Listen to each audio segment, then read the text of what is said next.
ವರ್ಷ ಭವಿಷ್ಯ 2013 ವಿಶೇಷ ಕಾರ್ಯಕ್ರಮಕ್ಕೆ ಮತ್ತೊಮ್ಮೆ ಸ್ವಾಗತ ವೀಕ್ಷಕರೇ. ಈಗಾಗಲೇ ನಾವು ರಾಜಕೀಯದ ಬಗ್ಗೆ ಸಾಕಷ್ಟು ಮಾತಾಡಿದ್ವಿ, ಮಳೆ ಬೆಳೆ ಬಗ್ಗೆ ತಿಳ್ಕೊಂಡ್ವಿ. ಆದರೆ ನಮ್ಮ ರಾಶಿ ಭವಿಷ್ಯ ಏನು ಹೇಳುತ್ತೆ, ನಮ್ಮ ಜೀವನ 2013ರಲ್ಲಿ ಯಾವ ರೀತಿ ಸಾಗುತ್ತೆ ಅಂತ ತಿಳ್ಕೊಳ್ಳೋ ಕುತೂಹಲ ಪ್ರತಿಯೊಬ್ಬರಲ್ಲೂ ಇರುತ್ತೆ.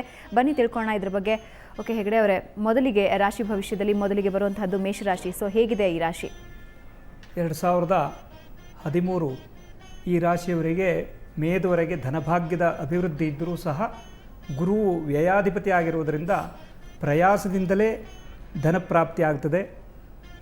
ಹಾಗೆ ದೇವತಾರಾಧನೆಯಿಂದ ಇಷ್ಟಾರ್ಥ ಸಿದ್ಧಿಯೂ ಆಗ್ತದೆ. 6ರ ಅಧಿಪತಿ ಬುಧನಾಗಿದ್ದರಿಂದ ವಾತ ಪಿತ್ತ ಕಫಗಳ ಅಸಮಾನತೆಯಿಂದ ಆರೋಗ್ಯದಲ್ಲಿ ಸ್ವಲ್ಪ ಏರುಪೇರು ಆಗಲಿಕ್ಕೆ ಸಾಧ್ಯತೆ ಇದೆ. ವರ್ಷದ ಆರಂಭದಲ್ಲಿ ಅಧಿಕಾರಿ ವರ್ಗದವರಿಂದ ಕಿರಿಕಿರಿ ತುಂಬ ಇರ್ತದೆ. ಕೇಂದ್ರದಲ್ಲಿರುವಂಥ ಉಚ್ಚ ಶನಿಯಿಂದ ಉದ್ಯೋಗದಲ್ಲಿ ಒಳ್ಳೆಯ ಫಲ ಅಭಿವೃದ್ಧಿ ಕಂಡುಬಂದರೂ ಸಹ ಅವನು ಮೇಷರಾಶಿಯವರಿಗೆ ಬಾಧಾಧಿಪತಿ ಆಗಿರುವುದರಿಂದ ಅಷ್ಟೇ ಅಡಚಣೆಗಳು ಇದೆ. ರಾಜಕೀಯದವರಿಗೆ ಮೇ ಅನುಕೂಲಕರವಾಗಿಲ್ಲ. ಜೂನ್ ಜುಲೈ ಆಗಸ್ಟ್ದಲ್ಲಿ ಒಳ್ಳೆಯ ಫಲ ರಾಜಕೀಯದವರಿಗಿದೆ. ಹಾಗೆ ಸೆಪ್ಟೆಂಬರ್ ಮತ್ತು ಅಕ್ಟೋಬರ್ ತಿಂಗಳಲ್ಲಿ ಅಷ್ಟು ಅನುಕೂಲಕರವಾದಂಥ ವಾತಾವರಣ ಇರುವುದಿಲ್ಲ. ಸೆಪ್ಟೆಂಬರ್ ಮತ್ತು ಅಕ್ಟೋಬರ್ದಲ್ಲಿ ಸಾಮಾನ್ಯವಾಗಿ ಮೇಷರಾಶಿಯವರಿಗೆ ಮೇಲಾಧಿಕಾರಿಗಳಿಂದ ಕಿರಿಕಿರಿ ಇರ್ತದೆ ಮತ್ತು ಉದ್ಯೋಗದಲ್ಲಿ ಇರುವಂಥವರಿಗೆ ಅಂತಃಶತ್ರುಗಳ ಕಾಟದಿಂದ ಎಷ್ಟೇ ಪ್ರಯತ್ನ ಮಾಡಿದ್ರೂ ಸಹ ಅದು ವಿಫಲವಾಗ್ತದೆ. ಇನ್ನು ನ್ಯಾಯಾಲಯದಲ್ಲಿ ಇರುವಂಥ ಕೇಸುಗಳ ವಿಚಾರದಲ್ಲಿ ಪ್ರತಿಕೂಲವಾಗಿರುವಂಥ ಫಲವೇ ಸಿಗುವಂಥ ಸಾಧ್ಯತೆ ಇದೆ. ಆಮೇಲೆ ಮೇಷರಾಶಿಯವರಿಗೆ ದ್ವಿತೀಯದಲ್ಲಿರುವಂಥ ಗುರು ಮೇದವರೆಗೆ ಗುರುಬಲವನ್ನು ಕೊಡ್ತಾನೆ. ಹಾಗೆ ನಂತರ 7ನೇ ಭಾವಕ್ಕೆ ಗುರುದೃಷ್ಟಿಯಿಂದ ಮಂಗಲ ಕಾರ್ಯ, ಏನು ಮದುವೆ ಆಗದೇ ಇರುವವರಿಗೆ ಮಂಗಲ ಕಾರ್ಯವು ನೀಡುತ್ತದೆ.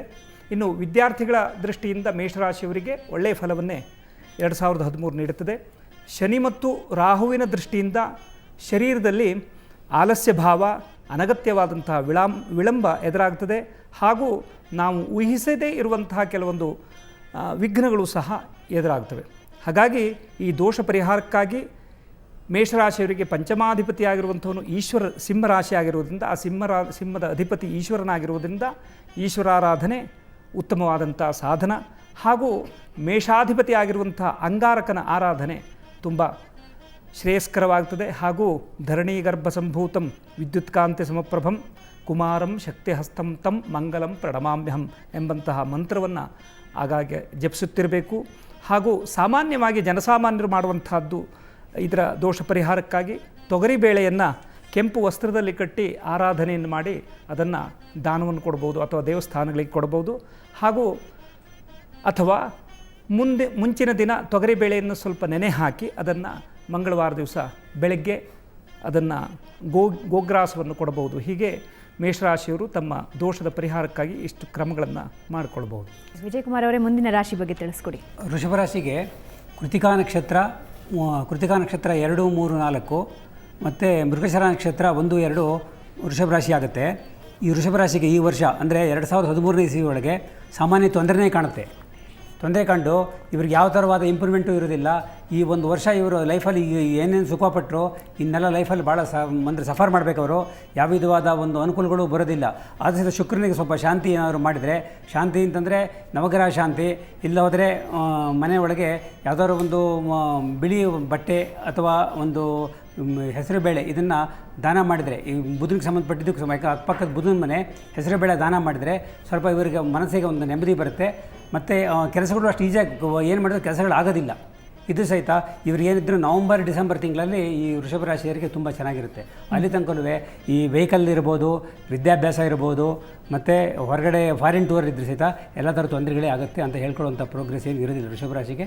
ಏನಿದ್ರು 2014ನೇ ಇಸವಿಯಲ್ಲಿ ಅವ್ರಿಗೆ ಒಳ್ಳೆ ಟೈಮು. ಪಂಡಿತರೆ, ಮುಂದಿನ ರಾಶಿ ಬಗ್ಗೆ ತಿಳಿಸ್ಕೊಡಿ. ಸಾಮಾನ್ಯ ಮಿಥುನ ಅಂದ್ಕೊಳ್ಳೆ ಗಂಡು ಹೆಣ್ಣು ಎರಡೂ ಇರ್ತಾರೆ. ಈಗ ಸಾಮಾನ್ಯವಾಗಿ ಕೆಲವು ರಾಶಿ ಬರೀ ಪುರುಷರು, ಕೆಲವು ರಾಶಿ ಬರೀ ಹೆಣ್ಣು ಇರ್ತದೆ. ಹಾಗಾಗಿ ಮಿಥುನ ರಾಶಿಯನ್ನು ನೋಡುವಾಗ ನಾವು ಗಂಡಿಗೆ ಹೆಣ್ಣಿಗೆ ಇಬ್ಬರಿಗೂ ಸಮನ್ವಯ ಫಲಗಳು. ಹಾಗಾಗಿ ಮೊದಲನೇದಾಗಿ ಮಿಥುನ ರಾಶಿಯವರಿಗೆ ಆರೋಗ್ಯ ಸ್ಥಿತಿ ಚೆನ್ನಾಗಿರ್ತದೆ. ಈ ಒಂದು ಸಂವತ್ಸರದಲ್ಲಿ ಅವರ ಆರೋಗ್ಯ ಸ್ಥಿತಿ ಚೆನ್ನಾಗಿರ್ತದೆ. ಆಮೇಲೆ ಕೇತು ವ್ಯಯದಲ್ಲಿದ್ದವನು ಏಕಾದಶಕ್ಕೋದ್ರಿಂದ ಬಹಳ ಲಾಭದಾಯಕ. ಎಷ್ಟೋ ದಿವಸದಿಂದ ಅರ್ಧಮರ್ಧ ಆಗಿದ್ದಂಥ ಕೆಲಸಗಳೆಲ್ಲ ಪೂರ್ಣವಾಗಿರೋದು ಪೂರ್ಣ ಆಗುತ್ತೆ. ಉದ್ಯೋಗ ಇಲ್ಲದೆ ನಿರುದ್ಯೋಗಿಗಳಾದವರಿಗೆ ಉದ್ಯೋಗ ಪ್ರಾಪ್ತಿಯಾಗುವಂಥ ಯೋಗ.